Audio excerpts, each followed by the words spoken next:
रफीक एक छोटे गांव के एक साधारण किसान का बेटा है। उसका परिवार बहुत गरीब था, यहाँ तक कि भोजन के लिए भी कई बार वित्तीय समस्याएं होती थीं। लेकिन रफीक के अंदर एक अदम्य इच्छा थी। वह जीवन में कुछ बड़ा करना चाहता है। स्कूल के बाद काम के लिए खेत में जाता था, लेकिन शाम के बाद वह कभी भी किताबें पढ़ने में समय बर्बाद नहीं करता था।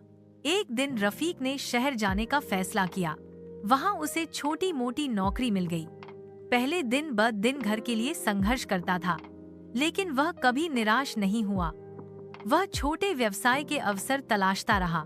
एक दिन उसने देखा कि शहर के बाजार में कुछ स्थानीय किसानों के फल बेचने का अवसर है। रफीक ने उनसे संपर्क किया, उनके फल खरीदे और शहर में सस्ते में बेचना शुरू कर दिया। धीरे धीरे उसका व्यवसाय बढ़ने लगा। वह केवल बेचता ही नहीं था, बल्कि पैकेजिंग और सीधे ग्राहक तक पहुंचाने जैसी सेवाएं भी देता था। लोग उसकी ईमानदारी और दक्षता को पसंद करने लगे। कुछ साल बाद रफीक ने खुद एक बड़ा थोक व्यवसाय स्थापित किया। हालांकि रफीक सिर्फ पैसा कमाने से संतुष्ट नहीं था।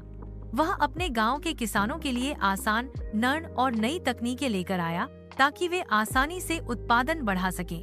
उसकी मदद से गांव के कई परिवार आत्मनिर्भर हो गए। रफीक की कड़ी मेहनत, धैर्य और साहस ने उसे गरीब किसान के बेटे से शहर के व्यवसाय के बड़े नाम में बदल दिया। उसकी कहानी साबित करती है कि सही दृष्टिकोण, कड़ी मेहनत और साहस होने पर गरीब होना कभी भी बाधा नहीं है। अंत में रफीक हमेशा याद रखता है कि जिस रास्ते ने उसे अमीर बनाया है, उसी रास्ते से दूसरों की मदद करनी चाहिए। यह नजरिया उसे न केवल आर्थिक समृद्धि देता है, बल्कि लोगों के दिलों में भी जगह बनाता है।